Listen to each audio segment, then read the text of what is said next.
masuk ke nasihat yang kelima. Baik, nasihat yang keempat, kadar balasan mengikut kadar amalan.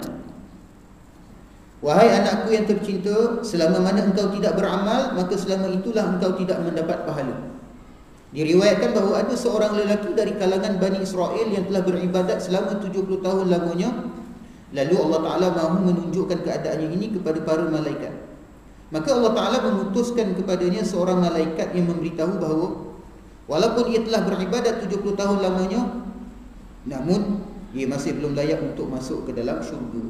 Jadi Allah Ta'ala utuskan malaikat kepada orang ni untuk beritahu, kau ni dah beribadat lama 70 tahun, tak layak lagi masuk syurga. Apa reaksi daripada orang tersebut? Apabila malaikat itu selesai memberitahu hal ini kepadanya, lalu ia berkata, itu bukan urusan saya, itu bukan masalah saya. Saya diciptakan untuk beribadat kepada Allah, maka itulah kerja yang mesti saya lakukan. Lalu apabila malaikat itu kembali kepada Allah, ia berkata, wahai Tuhanku, sesungguhnya engkau maha mengetahui apa yang telah diperkatakannya.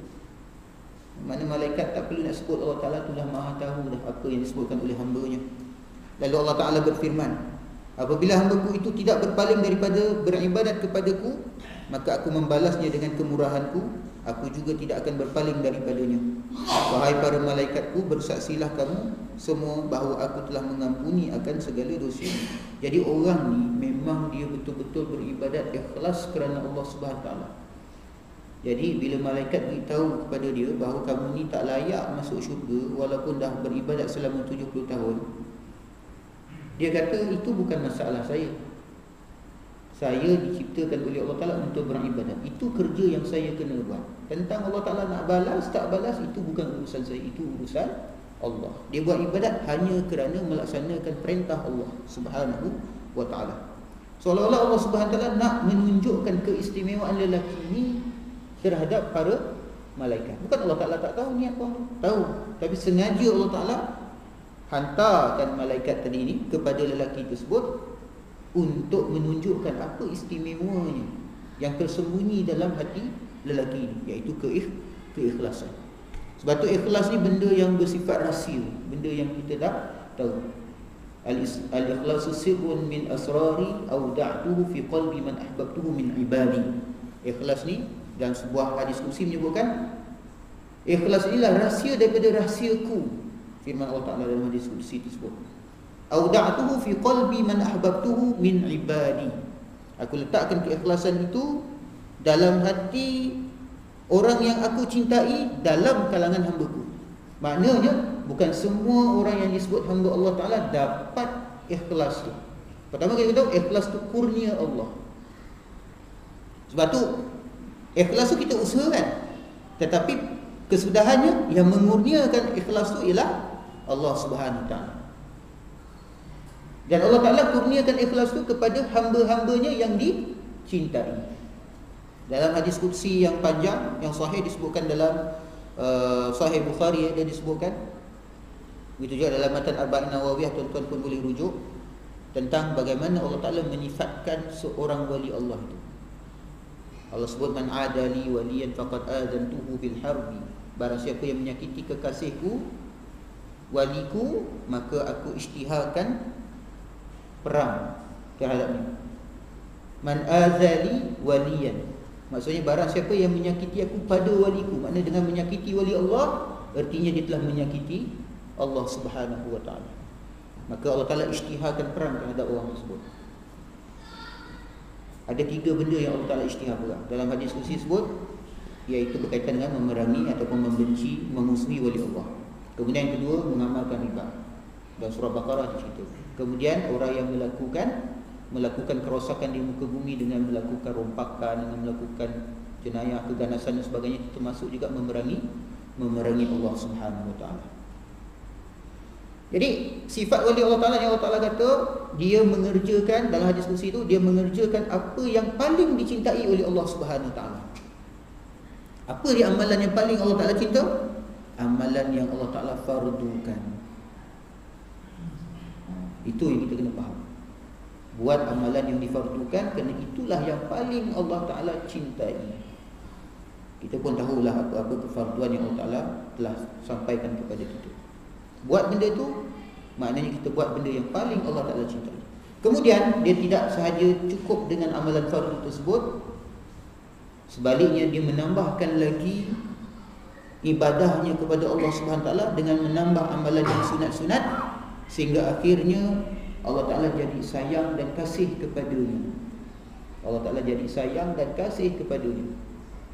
Lalu kerana itu, apa yang Allah Ta'ala sebut dalam hadis tersebut, fa iza ahbabtuhu, maka apabila aku telah mencintai hamba-Ku ini, kuntu sam'ahu allazi yasma'u bihi, aku menjadi pendengaran yang dengannya dia mendengar, wa basarahu allazi yubsiru bihi, dan pandangan yang dengannya ia melihat, wa yadahu allati yabtishu biha, dan dengan tangannya yang ia menampak, ia memegang, menyentuh, wa rijluhu allati yamshi biha, dan kakinya yang dengannya ia berjalan. Fa in sa'alani la'atiyannahu, sekiranya dia meminta daripadaku, memohon sesuatu daripadaku, nescaya aku tunaikan. Wala in ista'adzani la'u'izannahu, sekiranya dia memohon perlindungan daripada aku, nescaya aku lindungi. Maknanya tanda wali Allah Ta'ala ni, dia buat apa yang Allah Ta'ala fardukan, dia tinggalkan Allah Ta'ala yang haramkan, kemudian dia membanyakkan amalan-amalan sunat sehingga Allah Ta'ala cinta. Dan bila Allah Ta'ala dah cinta, Allah Ta'ala jaga dia. Maksud Allah Ta'ala jadi pendengaran yang dengannya dia mendengar, penglihatan yang dengannya ia melihat, tangan yang dengannya ia menyentuh, kaki yang jalan, maknanya apa yang dia buat semua dalam keredaan Allah, menuju kepada apa yang diredai oleh Allah, dalam pemeliharaan Allah. Tandanya yang lain, dia ni doanya mustajab. Sebab hadis tu di hujung saya kata wala ini fa in sa'alani la u'tiyanahu, apabila dia meminta kepadaku, la u'tiyanahu, taukid, lam taukid, nun taukid, maknanya penegasan daripada Allah Ta'ala, nescaya aku akan tunaikan. Sebab tu berhati-hati dengan wali Allah, kerana sekali dia doa, jadi tu yang kata lidah masih. Kalau dia minta perlindungan, nescaya Allah Ta'ala lindungi. Nah itu. Jadi dalam hadis yang lain disebutkan juga, dalam Matan Arba'in Nawawi ada disebut hadis daripada Sayyidina Abdullah bin Abbas, di mana Rasulullah SAW mengajarkan kepada Abdullah bin Abbas beberapa kalimat. Ya ghulam, inni u'allimuka kalimat, wahai anak, aku nak ajarkan kepada, sesungguhnya aku mengajarkan kepadamu beberapa perkataan. Ihfazillaha yahfazka, jagalah Allah, peliharalah Allah, maka Allah pelihara kamu. Ihfazillaha tajidhu tujahak, peliharalah Allah, nescaya kamu dapati Allah Ta'ala berada di hadapan, menghadap kamu, memerhatikan kamu. Mana Allah Ta'ala take care kita bila kita jaga Allah, bila kita take care Allah. Maksud take care Allah ni, kita dah bincang, pernah kita baca hadis ni dulu, apa yang disebutkan oleh Ibn Rajab Al-Hanbali. Maksudnya ihfaz hududahu wa huquqahu wa awamirahu wa nawahi, iaitu hendaklah kalian menjaga hudud, apa, batas-batas hukum Allah Subhanahu Wa Ta'ala. Allah Ta'ala telah menetapkan batas-batas hukum, maka jaga. Kemudian hukuk, iaitu hak-hak Allah Subhanahu Wa Ta'ala. Kemudian larang apa? Perintah-perintah Allah Subhanahu Wa Ta'ala. Kemudian larangan-larangan Allah Subhanahu Wa Ta'ala. Bila kita jaga benda tu, kita take care benda tu, Allah Ta'ala take care kita. Kita bincang dahulu. Allah Ta'ala take care kita, Allah Ta'ala jaga kita tu dalam dua sudut. Pertama, aspek zahir kita, kehidupan zahir kita. Allah Ta'ala jaga diri kita, kesihatan kita, anak kita, isteri kita, rumah tangga kita, pekerjaan kita, harta benda kita. Itu aspek zahir. Sehingga kan pernah satu ketika Sayyidina Sa'id bin Musayyab, salah seorang tabi'in, dia berkata kepada anaknya, wahai anakku, aku ni memanjangkan solatku, semoga Allah Ta'ala jaga kamu. Kenapa aku panjangkan solat? Maknanya aku membanyakkan solat dengan harapan Allah Ta'ala jaga kamu, berkat daripada ibadatku tadi tu. Kerana dia jaga hubungan dengan Allah, Allah Ta'ala jaga apa-apa sahaja yang berkaitan dengan diri. Itu aspek zahir. Kemudian Allah Ta'ala jaga aspek batin. Itu lebih utama. Maknanya Allah Ta'ala jaga iman dia. daripada ditimpa berbagai-bagai fitnah, ujian yang dapat merosakkan iman, merosakkan amal soleh, merosakkan hati. Yang mana akibatnya apabila iman rosak, amal soleh rosak, hati rosak, bencananya bukan di dunia, bencana nanti dekat akhirat. Sebab Allah Ta'ala dah kata, yang selamat nanti ke akhirat, yauma la yanfa'u malun wala banun illa man atallaha biqalbin salim. Hari akhirat nanti tak ada siapa pun boleh bagi manfaat, boleh tolong, anak penak maupun harta benda, melainkan orang yang datang kepada Allah SWT dengan hati yang sejahtera. Jadi bila kita jaga hubungan Allah Ta'ala jaga hati kita. Maka antara cara Allah Ta'ala jaga hati kita, dia bagi kepada kita keikhlasan. Ini ikhlas ni maknanya Allah Ta'ala bagi kepada orang-orang yang dikasihi. Itulah wali-wali Allah. Sebab tu syaitan awal-awal dah kata kepada Allah Ta'ala dah, bila dia kata aku akan datang menggoda manusia daripada depan, daripada belakang, daripada kiri, daripada kanan. La ughwiyannahum ajma'in, aku akan sesatkan mereka semua, anak-anak Adam ni. Siapa kita orang? Illa, kecuali, ada yang dapat pengecualian. Ibadaka minhumul mukhlasin, hamba-hambamu yang kamu ikhlaskan hati mereka. Itu kita kata tadi, ikhlas kita usahakan, tapi akhirnya yang memurnikan itu Allah Subhanahu Wa Taala. Mukhlas, maksudnya itu isim maf'ul, daripada wazan muf'al. Allah Ta'ala ikhlaskan hati dia, Allah Ta'ala bersihkan hati dia apabila Allah Ta'ala telah cinta kepada kita. Masya Allah. Sebab tu orang yang ikhlas ni, dia akan terselamat daripada godaan syaitan.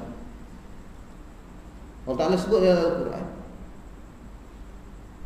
innal ladzina taqaw idza massahumus syaitanu tadzakkaru fa idza hum mubsirun. Sesungguhnya orang-orang yang bertakwa apabila dia digoda, mereka digoda oleh syaitan, maka mereka akan segera ingat pada ketika itu, mereka nampak dan segera menjauhi kesalahan yang cuba digoda oleh syaitan kepadanya.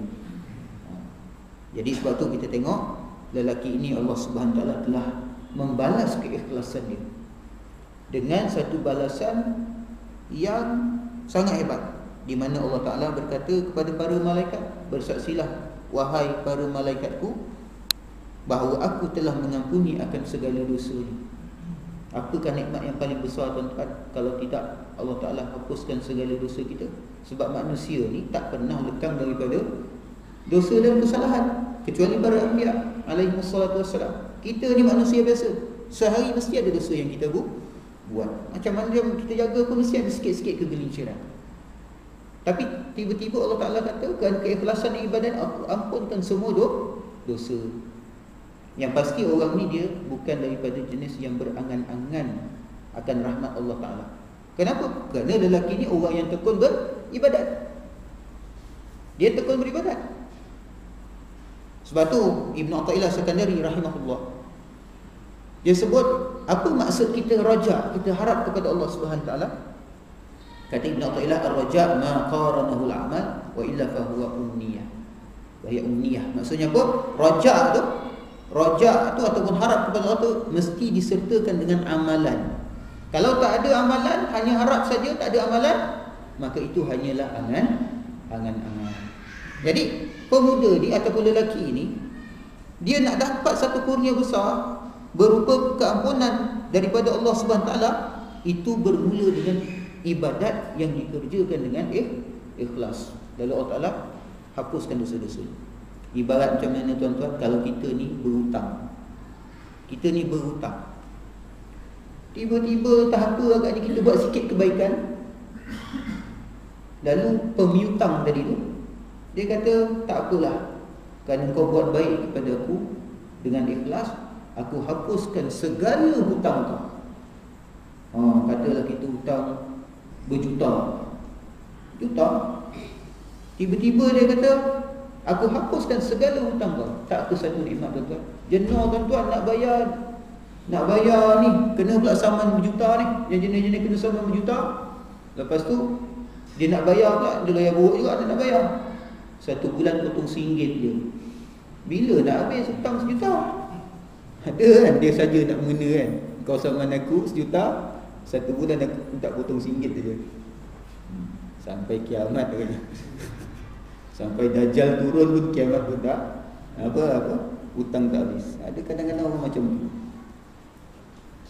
Baik, dan telah bersabda Rasulullah sallallahu alaihi wasallam, hasibu anfusakum qabla an tuhasabu wa zinu a'malakum qabla an tuzanu. Artinya, hisablah dirimu sebelum kamu dihisab dan timbanglah amalanmu sebelum kamu ditimbang.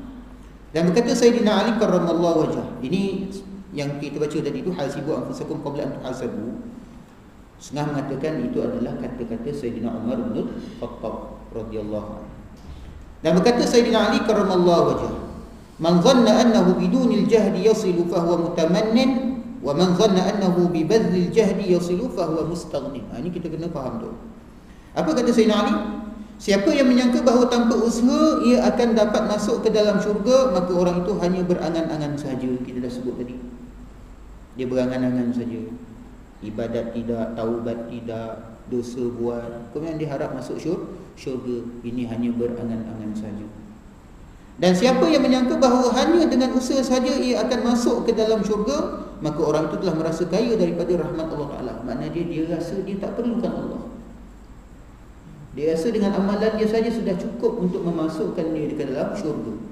Artinya orang ini bukan bergantung kepada Allah, tetapi dia bergantung kepada amalan dia. Dia bergantung kepada amalan dia. Sebab tu tuan-tuan, bila kita melakukan sesuatu amalan, maka apa sahaja yang kita buat amalan baik ni tuan-tuan, kita kena sedar ia merupakan kurnia Allah SWT.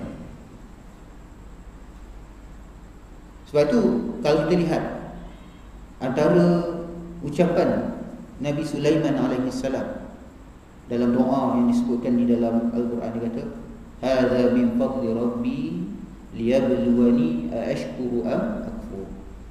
Ini adalah merupakan kurnia, keistimewaan yang diperolehi oleh Nabi Sulaiman, mukjizat-mukjizat dia, kedudukan dia yang tinggi.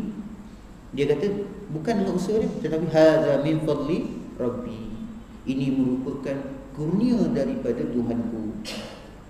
Apa tujuannya? Liyabluwani, untuk menguji aku. Aashkuru am akfur, sama aku ni termasuk dalam kalangan orang yang bersyukur ataupun dalam kalangan orang yang kufur. Maknanya tuan-tuan, bila kita dapat nikmat, manusia ni terbahagi kepada dua kategori. Satu, mereka yang mendapat nikmat lalu dia lihat nikmat itu datang dari Allah SWT, maka dia berterima kasih, bersyukur kepada Allah SWT. Dan bila dia bersyukur, la in syakartum la azidannakum. Sekiranya kalian bersyukur, nescaya akan kutambahkan lagi, tambahkan lagi. Dan kategori kedua ialah orang yang apabila dia mendapat sesuatu nikmat, dia lupa kepada pemberi nikmat.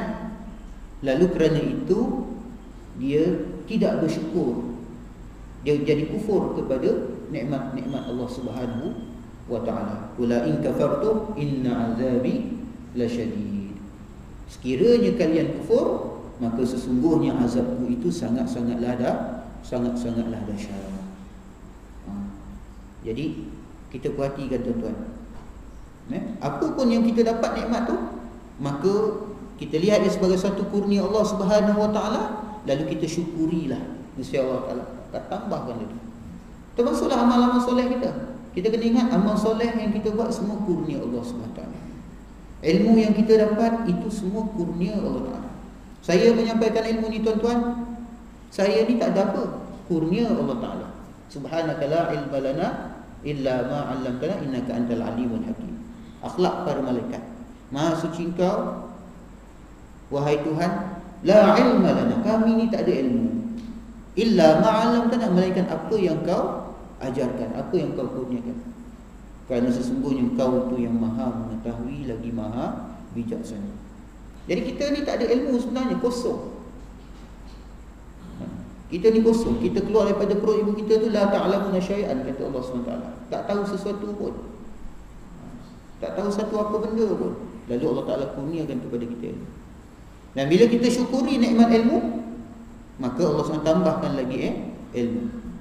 Antara tanda kita mensyukuri nikmat ilmu tu, sebagaimana sabda Rasulullah, ialah beramal dengan ilmu. Man amila bima alima warasahullahu ilma ma lam ya'lam. Barang siapa yang beramal dengan ilmu yang diketahui, maka Allah Ta'ala akan kurniakan, wariskan kepadanya ilmu yang tidak dia ketahui. Maknanya Allah Ta'ala tambahkan lagi ilmu. Kerana ilmu itu daripada Allah SWT. Ilmu, amal soleh. Amal soleh ni pun juga adalah kurnia Allah SWT. Sebab tu tuan-tuan, kenapa antara anjuran Rasulullah SAW, bila kita sudah beramal, ucapkanlah Alhamdulillah. Alhamdulillah. Kita biasa lepas solat tuan-tuan ya. Lepas solat, Assalamualaikum warahmatullahi.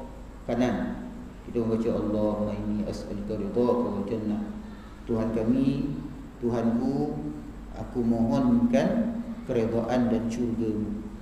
Lalu kita pun Assalamualaikum warahmatullahi. Sebelah kiri kita pun minta perlindungan kepada Allah. Allahumma inni a'udzubika min sakhatika wa nar. Aku mohon perlindungan daripada murka dan neraka-Mu. Kemudian kita pun sapu, usap dahi kita. Ini dianjurkan oleh Rasulullah SAW. Orang tanya, mana datang hujah ataupun dalil? Ada disebutkan oleh Imam An-Nawawi rahimahullah dalam kitab dia Al-Azkar, dan juga dalam kitab Amalul Yaum wa Lailah karangan Ibn Sunni. Disebutkan hadis la ilaha illallah rahmanur rahim. Allahumma azhab annil haml hazan. Ya Allah, tentu jauhkan ataupun buangkanlah, hilangkanlah daripadaku alham, segala keluh kesah, segala kedukaan, kesedihan, hazan. Kemudian kita pun sebut Alhamdulillahillazi wa qul alhamdulillahillazi lam yattakhidh walada wa lam yakul lahu syarikun fil mulki wa lam yakul lahu waliyyun min adh-dhilli wa kabbirhu takbira. Kemudian antara anjuran Rasulullah SAW ialah kita, sebagaimana di dalam sebuah hadis yang diriwayatkan oleh Sayyidina Muaz bin Jabal, Nabi SAW bersabda kepada Sayyidina Muaz bin Jabal, ya Muaz, inni uhibbuk, wahai Muaz, sesungguhnya aku sangat menyayangimu. Faqul fi duburi kulli salatin Allahumma a'inni ala zikrika wa syukrika wa husni ibadatik. Hendaklah kamu sebut setiap kali habis solat, wahai Tuhanku, tolonglah aku untuk mengingatimu, mensyukuri nikmat-Mu, dan juga untuk beribadat kepada-Mu dengan sebaik-baiknya. Maknanya kita nak zikir, nak ingat Allah, kena minta tolong kepada Allah. Kita nak bersyukur atas nikmat-nikmat Dia, kena minta tolong daripada Allah. Kita nak buat ibadat sebaik-baiknya, semuanya dengan rahmat Allah, kita kena minta tolong kepada Allah. Itulah hakikat daripada apa yang kita baca setiap kali dalam solat. Iyyaka na'budu wa iyyaka nasta'in. Hanya kepada-Mu sahaja aku menyembah, dan hanya kepada-Mu sahaja aku mohon pertolongan. Kita menyembah Allah, kita nak menyembah Allah dengan pertolongan Allah. Sebab tu bila hayya 'alas salah, kita jawab la haula wala quwwata illa billahil 'aliyyil 'azim. Hayya 'alal falah, kita jawab la haula wala quwwata illa billahil 'aliyyil 'azim. Kenapa? Marilah menunaikan solat, kita sebut la haula wala quwwata illa billahil 'aliyyil 'azim. Ya Allah, aku nak menyahut seruan solat ni pun tak berdaya melainkan dengan pertolongan Allah. La haula wala quwwata illa billahil 'aliyyil 'azim. Kalau semua manusia ni mampu, kita akan tengok surau kita ni penuh. Tapi kita buat amal ni tuan-tuan, yang ada kita kat sini dalam surau kita ni, semua dengan taufik dan pertolongan Allah. Allah pilih, Allah Ta'ala pilih. Dan kerana ia pilihan Allah, wajib kita syukuri, pandang pemberi nikmat Allah Subhanahu Wa Ta'ala. Nak berjaya, la haula wala quwwata illa billahil 'aliyyil 'azim. Maksud falah kat sini, orang biasa maksudkan dengan kejayaan. Biasa kalau kita tengok dalam TV tu, kalau bila hayya 'alal falah, maka video ataupun gambar dalam TV tu dia tunjuk bangunan tinggi, kan? Makna kejayaan yang ditunjukkan dalam TV tu lebih bersifat material, Tapi kalau kita rujuk pada dalam Al-Quran, Allah Ta'ala maksudkan falah tu apa? Qad aflahal mu'minun alladzina hum fi salatihim khashi'un. Tadi dah hayya 'alas salah. Kemudian falah tu berkait dengan khusyuk. Selain itu, falah tu juga berkaitan dengan tazkiyatun nafsi, penyucian jiwa. Qad aflaha man tazakka wa dzakara asma rabbih fa shalla. Sesungguhnya telah berjayalah orang yang mensucikan dirinya dan dia mengingati nama Tuhannya dan dia menunaikan solat. Qad aflaha man zakkaha wa qad khaba man dassaha. Sesungguhnya telah berjayalah orang-orang yang mensucikan jiwanya dan binasalah orang-orang yang mengotori jiwa. Jadi maksud falah dalam Al-Quran ini bukan sekadar pembangunan material, tetapi sangat terkait rapat dengan pembangunan rohani kita. Kerana rohani yang bersih inilah rohani yang betul-betul berjaya dekat dunia dan dekat akhirat. Sebab Allah Ta'ala sebut dalam Al-Quran. Dalam Al-Quran Allah Subhanahu Wa Ta'ala sebut apa? Faman zuhziha 'anil nari wa udkhilal jannata faqad faz. Barang siapa yang dilepaskan daripada azab neraka dan dimasukkan ke dalam syurga, itulah orang-orang yang faz. Siapa dia? Orang-orang yang berjaya. Itu maksud berjaya. Hayya 'alal falah. Kita nak boleh bersih hati ni. La haula wala quwwata illa billahil 'aliyyil 'azim. Sebab tu kata Sayyidina Ali kat sini, barang siapa yang menyangka bahawa hanya dengan usaha saja ia akan masuk ke dalam syurga, maka orang itu telah merasa kaya daripada rahmat Allah. Dia rasa dia tak perlukan Allah. Dia rasa dia tak perlukan Allah. Dia tak perlu rahmat Allah. Yang saya ingat dalam matan dalam Aqidah At-Tahawiyah ada disebutkan. Saya tak ingatlah matan, tapi dalam Aqidah At-Tahawiyah disebutkan barang siapa yang rasa dirinya terkaya daripada Allah, maka sesungguhnya telah kufurlah dia. Sebab Allah Ta'ala menyebutkan dalam Al-Quran, kerana bila dia rasa diri dia terkaya daripada Allah, dia telah mengkufuri hakikat dirinya sendiri yang Allah Ta'ala sebut dalam Al-Quran. Ya ayyuhan nasu antumul fuqara'u ila Allah wallahu huwal ghaniyul hamid. Wahai sekalian manusia, kamu semua ni adalah fakir, sangat memerlukan Allah. Dan Allah itulah yang maha kaya lagi maha terpuji. Maha kaya, maknanya apa saja yang kita dapat daripada nikmat-nikmat kekayaan kita, Allah punya. Allah maha kaya. Apa saja sifat-sifat terpuji, apa saja yang orang puji pada kita. Orang kata kau cantik, kau handsome, kau kaya, kau hebat, kau pandai, apa semua. Akhirnya alhamdulillahi rabbil alamin. Segala puji bagi Allah. Segala puji bagi Allah. Semua datang daripada Allah. Dan berkata Hasan al-Basri radhiyallahu anhu, mencari syurga tanpa amalan adalah satu dosa daripada segala dosa. Nak syurga tapi tak beramal. Nak syurga tapi tak bertaubat daripada dosa-dosa dan kesalahan, maka ia adalah satu dosa daripada segala dosa. Waliyazbillah, tuan-tuan, kita ni orang-orang yang banyak dosa. Mana ada kita ni lepas pada dosa. Orang yang bercakap kat depan ni pun sering buat dosa. Tapi Allah Ta'ala, Nabi SAW sebut di dalam hadis, kullu bani Adam khatta'un wa khairul khatta'in at-tawwabun.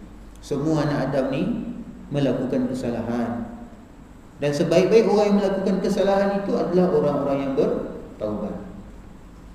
Sebab tu Allah sebut, innallaha yuhibbut tawwabina wa yuhibbul mutatahhirin. Sesungguhnya Allah Subhanahu wa taala mencintai orang-orang yang banyak bertaubat dan mencintai orang-orang yang mensucikan diri, orang yang membersihkan diri, melakukan taharah. Jadi maknanya banyakkanlah bertaubat kepada Allah Subhanahu wa taala. Antara perkara yang kita perlu bertaubat ialah daripada angan-angan kita tadi itu. Angan-angan kita untuk masuk syurga tanpa amalan. Macam mana tuan-tuan kita nak pergi ke timur sedangkan kita melalui jalan ke barat? Kita nak pergi timur, nak pergi mana timur tapi ikut jalan ke barat. Nak pergi mana Singapura tapi menuju ke Thailand. Sampai bila nak sampai, tak tahulah. Sebab sampai Thailand dia kata aku ambil flight pergi Singapura. Itu kurang bijak. Tak tahulah, mungkin duit dia terlalu banyak. Macam Mr. Oz, dalam masa berapa hari seminggu kena habiskan berapa juta kan. Saya tak ingatlah cerita tu, tapi saya ingatlah dia punya tuan nak kena habiskan duit tu. Mungkinlah agaknya dia buat tindakan macam tu sebab dia terlalu kaya. Tapi orang nak pergi Singapura, dia kenalah ikut jalan ke selatan. Kalau dia duduk Kuala Lumpur kan, Tak payah pergi ke utara nak pergi Thailand. Macam tu dah juga kiasan tuan-tuan. Kita nak pergi syurga tapi kita ambil jalan ke neraka. Kita nak pergi syurga tapi ikut highway pergi neraka. Alhamdulillah tuan-tuan. Pandai saya dicakap kan. Dosa banyak juga. Sama-sama kita bertaubat kepada Allah Subhanahu wa taala. Dan beliau berkata lagi, tanda faham hakikat ilmu itu ialah meninggalkan memperhatikan pahala suatu amalan, bukan meninggalkan amalan. Kita dah sebut tadi, targhib ni, apa amalan yang kita buat, fadail tu sebagai suatu galakan untuk kita beramal. Tapi jangan jadikan pahala tu sebagai matlamat untuk kita beramal. Bukan matlamat, itu sebagai satu galakan saja. Matlamat kita beramal, apa pun mudah je.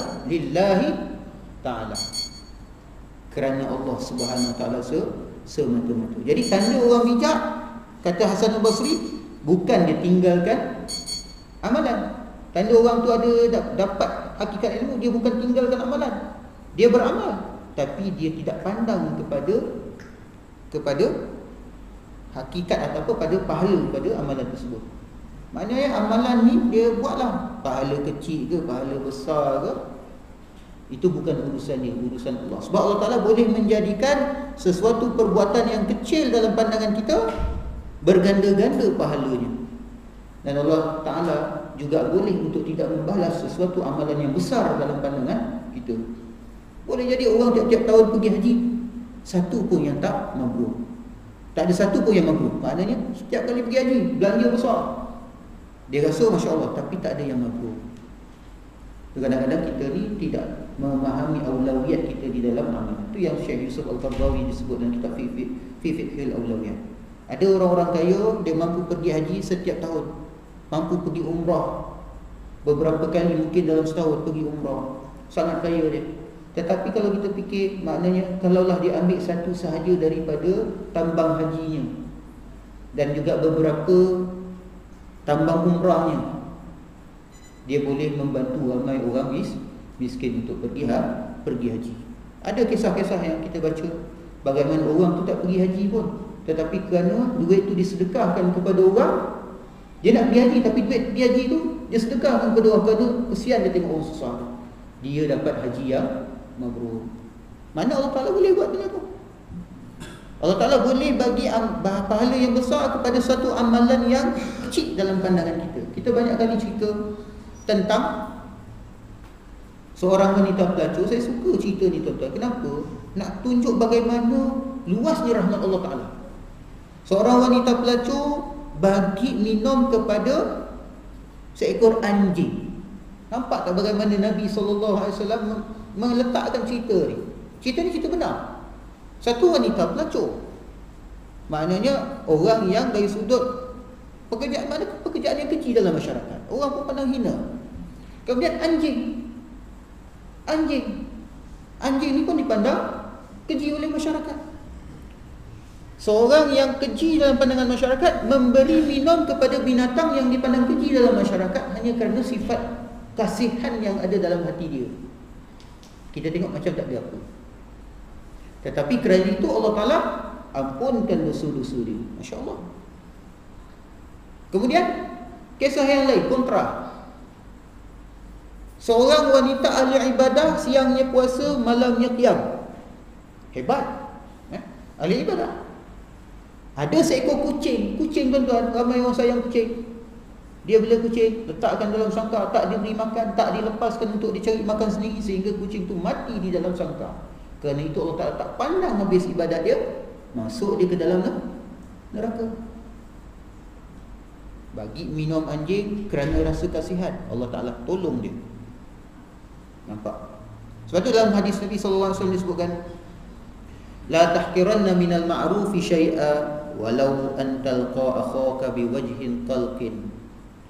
Jangan sekali-kali kamu pandang remeh pada sesuatu perbuatan ma'ruf, walaupun sekadar kamu berjumpa dengan saudaramu dengan wajah yang ceria, wajah berseri-seri, wajah yang suka. Simple je. Tak perlu keluar duit, hanya perlu ada setengah-setengah motivator dia ajar kita apa? Cheese. Susah sangat nak senyum kan. sebut je kiss. Bolehlah tarik sikit. Maknanya jumpa tu dengan wajah berseri, simple. Tapi kerana itu Allah Ta'ala rahmati orang. Ada satu cerita dalam sebuah hadis Nabi SAW menceritakan seorang lelaki Bani Israel. Dia lalu satu jalan, lalu di jalan tu dia jumpa dahan yang berduri. Lalu terfikir dalam kepala dia, kalau sekiranya orang beriman lalu di atas jalan ni lalu terkena duri, maka tentu sahaja dia membahayakan. Maka dia atas kesedaran itu dan rasa kasihan ke sesama orang beriman, dia alihkan duri itu supaya tidak ada yang cedera. Kerana itu Allah Ta'ala sangat berterima kasih atas perbuatannya itu, lalu diampunkan dosanya. Simple tuan-tuan. Macam kita lah kat surau ni tuan-tuan, simple. Kita ternampak ada tahi cecak. Nampak tahi cecak. Kita kata ni kalau ada orang terpijak tahi cecak ni kan habis kotor, habis bernajis orang tu. Kita pun ambil penyapu tu, kita sapu buangkan. Simple je. Boleh jadi yang itu yang Allah Ta'ala pandang tinggi, lalu kita dapat rahmat Allah SWT. Kita berjalan-jalan, kita nampak ada sampah, kita pun ambil kerana kita tahu bahawa tak ada siapa pun seronok tengok sampah. Kita buangkan di tempat dia. Kerana itu Allah Ta'ala syukuri atas nikmat, atas perbuatan kita. Allah Ta'ala sangat bersyukur atas perbuatan kita, maka diampunkan kesalahan-kesalahan kita. Simple. Maknanya tuan-tuan, tadi kita sebut buat amalan itu dengan ikhlas, walaupun perbuatan yang kecil, Allah Ta'ala boleh balas dengan balasan yang besar. Antara perkara yang boleh kita fahami juga daripada kisah tadi yang tentang wanita pelacur tadi tu, dan juga wanita ahli ibadah tadi tu, amal ibadat kita mesti menatijahkan sifat rahmah. Mana mesti menatijahkan sifat belas kasihan, menatijahkan sifat merendah diri. Siapa yang beramal ibadat tetapi tidak menatijahkan sifat rendah diri dan juga tidak menatijahkan rahmah, maknanya ada masalah di dalam amal ibadah dia. Ada masalah pada hati dia, pada niat dia. Kadang setengah orang beribadah maka sikap dia bertambah sombong. Ada orang beribadah sikap dia bertambah kasar, bertambah keras. Ada masalah yang perlu direnungkan dan perlu diperbaiki. Kerana sifat rahmat tadi tu adalah matlamat daripada syarak. Wa ma arsalnaka illa rahmatan lil alamin. Tidaklah kami utuskan di kau wahai Muhammad melainkan rahmat buat sekalian alam. Tuan-tuan cuba perhatikan dalam Al-Quran, setiap surah selain daripada surah Taubah bermula dengan Bismillahirrahmanirrahim, dengan nama Allah Ta'ala yang Maha Pemurah lagi Maha Penyayang. Ayat pertama dalam Al-Quran, Bismillahirrahmanirrahim. Surat Sayyidina Sulaiman alaihissalam kepada Raja Pemaisuri Sabah, yang kita sebut Balqis, Pemaisuri Sabah. Innahu min Sulaiman wa innahu bi Bismillahirrahmanirrahim. Surat ini sesungguhnya daripada Sulaiman, sesungguhnya ialah dengan nama Tuhan yang Maha, nama Allah yang Maha Pemurah lagi Maha Pengasih lagi Maha Penyayang. Nak menunjukkan bahawa daripada zaman Nabi Adam sampailah zaman Nabi Muhammad, asas Islam itu ialah rahmatan lil alamin. Bismillahirrahmanirrahim. Jadi bila orang Islam dia betul dalam ibadah dia, maka insya-Allah akan terzahirlah sifat rahmat. Maka dengan sifat rahmat tu akan membentuk sifat akhlak yang baik. Maka dengan itulah orang akan lebih tertarik kepada Islam. Masya-Allah tuan-tuan. Akhir sekali kita fahamilah apa yang disebutkan oleh hadis Nabi sallallahu alaihi wasallam. Macam mana kita nak tarik kasih sayang Allah Subhanahu Wa Taala? Kita ni kadang-kadang ditimpa dengan berbagai-bagai masalah dalam hidup kita. Macam mana kita nak tarik kasih sayang Allah, nak tarik rahmat Allah? Allah Ta'ala, Nabi SAW mengajar kepada kita, Ar-Rahimuna yarhamuhumur Rahman tabaraka wa ta'ala, irhamu man fil ardi yarhamukum man fis sama. Hadis yang diriwayatkan oleh Sayyidina Abdullah bin Amr bin Al-As radhiyallahu anhu. Orang yang berkasih sayang itu disayangi oleh Allah yang Maha Penyayang, Ar-Rahman tabaraka wa ta'ala. Maka sayangilah mereka yang ada di atas muka bumi, nescaya kalian akan disayangi oleh mereka yang berada di langit. Mana penduduk-penduduk langit sayang kepada kita. Sebab tu man la yarham la yurham. Siapa yang tidak menyayangi maka dia tidak akan disayangi. Simple je sifir dia. Kenapalah orang benci kat saya? Kenapa orang tak suka kat saya? Tengok dulu apa masalah. Ada masalah kat mana? Boleh jadi kita ni ada benda-benda yang menyebabkan orang tak sayang. Tak sayang. Man la yarham la yurham. Siapa yang tidak menyayangi maka dia tidak akan disayangi. Maka kita bangunkanlah maknanya dakwah kita tu atas dasar rahmatan lil alamin. Walaupun terhadap orang yang buat dosa, walaupun terhadap orang kafir. Bukan kerana redha pada kekafirannya, tapi kita rasa kita nak selamatkan orang tu daripada kekufuran. Bukan kerana kita redha pada maksiat orang tu, tapi kerana kita rasa orang ini saudara kita dan kita tak patutnya tega melihat dia masuk neraka. Sedangkan kita patutnya mampu untuk menyelamatkan dia. Kerana sayang kita selamatkan dia. Itulah sebut sedikit tuan-tuan, kita bincangkan nasihat yang keempat. Dan sabda Rasulullah SAW, al-kaisu man dana nafsahu wa amila lima ba'da al-maut wal ahmaqu man ittaba'a hawahu wa tamanna 'ala Allah ta'ala al-amani. Dan artinya orang yang bijak itu ialah orang yang sentiasa menghitung dirinya dan beramal untuk kehidupan sesudah matinya, dan orang yang bodoh ialah orang yang selalu memperturutkan kehendak nafsunya dan hanya banyak berangan-angan untuk mendapat kemurahan Allah Ta'ala. Semoga Allah Subhanahu Wa Ta'ala menyelamatkan kita daripada tipu daya hawa nafsu kita dan tipu daya syaitan, dan menjadikan kita ini orang-orang yang cerdik sebagaimana disebut oleh Rasulullah sallallahu alaihi wasallam, serta memberikan kepada kita kesempatan untuk dapat memperbaiki diri kita sebelum kita balik kepada Allah Subhanahu Wa Ta'ala. InsyaAllah sampai kita berdoa. Ada pertanyaan ke sebelum saya tamatkan?